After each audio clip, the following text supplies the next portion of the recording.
So let us start recording now the class which is further to this.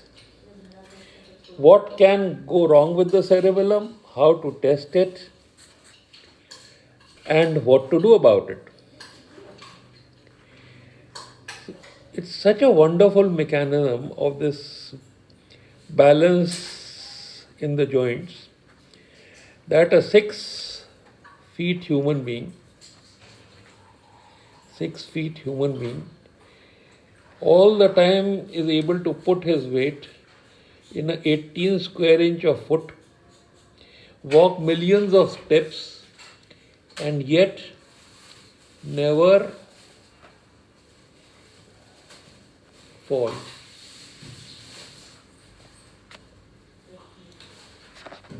So this is the beauty of this system. It all the time is able to correct the position of the joint so that this marvel of bipedal gait can be achieved. You see, bipedal gait is very new in evolution, and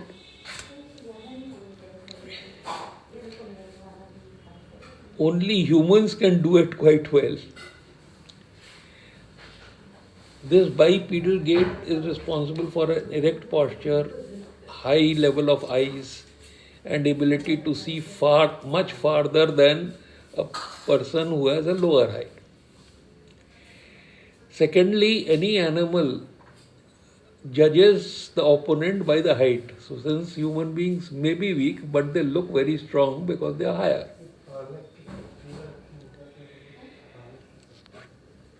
So, cerebellum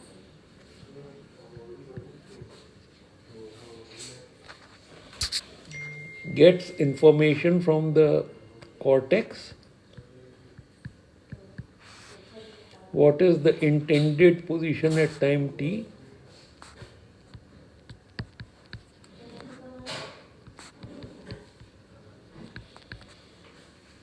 Gets information from 3 sources: spinal cord, eye, and semicircular canals.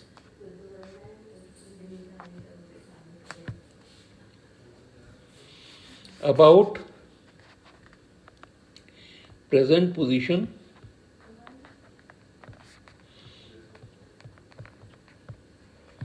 of joints,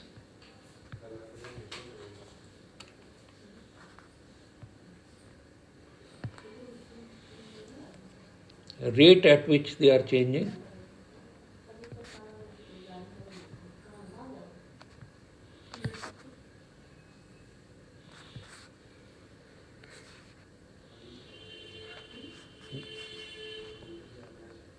and mind you, it is all joints. Then tone of muscles,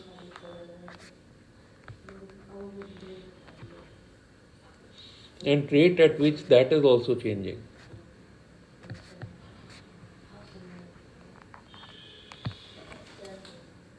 So by these parameters, the cerebellum is able to calculate that what would be the intended position of the body, what would be the expected position of the body,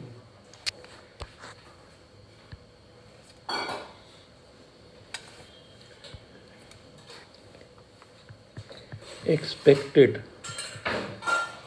position of the body at time t.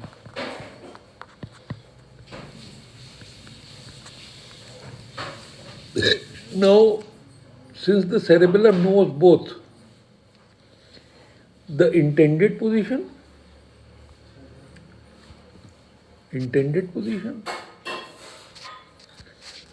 and the expected position, it is able to determine the difference. So intended minus expected is equal to correction needed. and it does this correction by area 4s of the cortex, by the caudate nucleus, lentiform nucleus,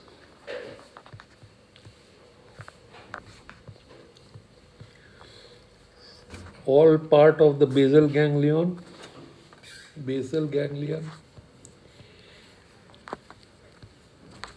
Then at the level of the midbrain, there is red nucleus, substantia nigra, reticular formation. The reticular formation goes into the medulla and spinal cord. In the spinal cord, it is called as the internuncial neuron system.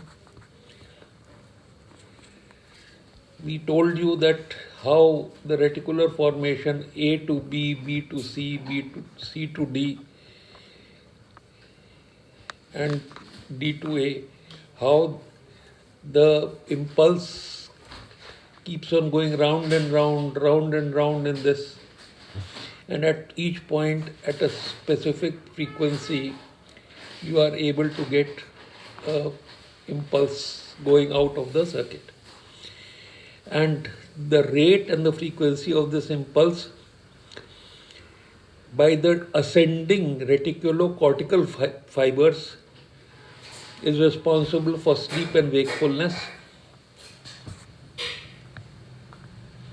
and by the descending pathway, this electrical activity is responsible for tone. Now this tone of the muscle is that the muscle is contracting but the length is not changing. So it's a isometric contraction.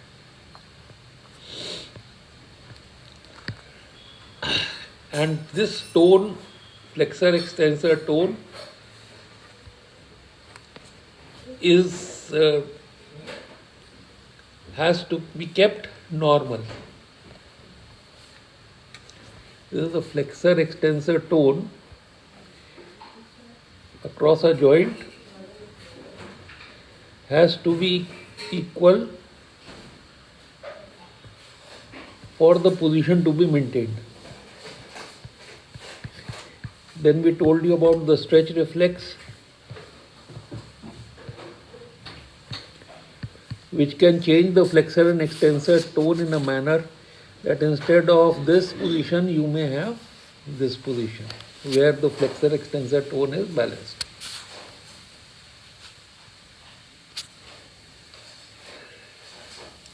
So we told you about the intrafusal and the extrafusal fibers. Now, what happens when this system goes wrong?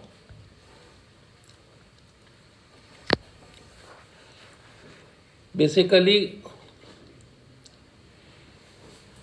the cerebellum can go wrong.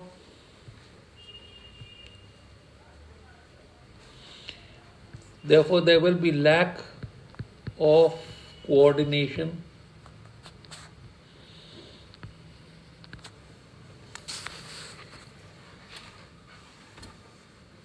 That means if you are asking the person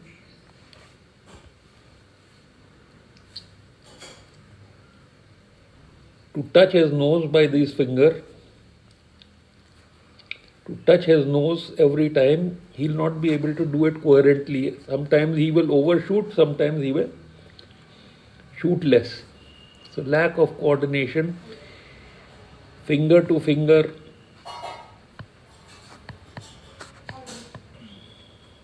finger to nose. In the lower limb, they can be tested by you trying to make the person walk on a straight line. So this leg, then this leg, then this leg. So he will not be able to do it. He will try to stand on a wide base so that the line of gravity doesn't go off the base and he doesn't fall. When he walks,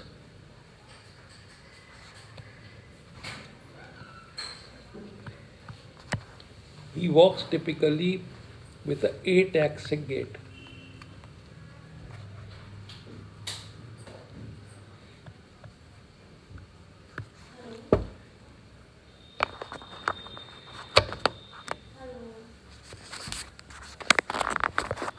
He walks with a ataxic gait.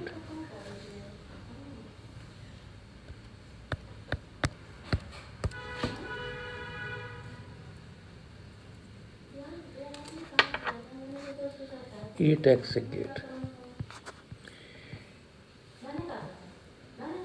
May fall this way or that way, typically seen in alcoholism. So you'll recognize ataxic gait. Then you want to find out whether it is cerebellar or whether it is spinal. Lack of information. So the simple thing is that if it is cerebellar, it will not be affected by closing eyes.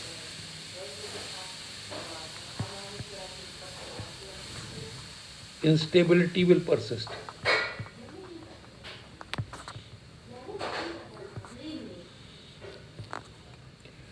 But if on closing eyes,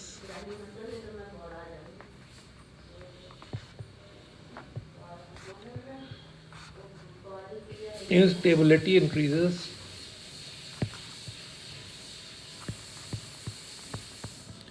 then it was because of the fasciculus cuneatus and fasciculus gracilis and spinocerebellar tracts being affected. Spinal information being inadequate.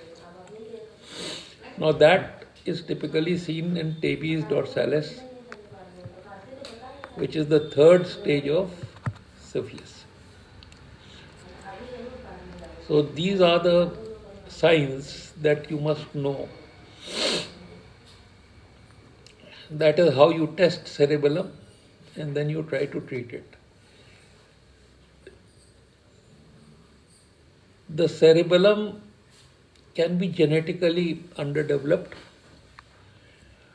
and one very specific type of ataxia is called as Friedreich's ataxia. So this much more about the cerebellum.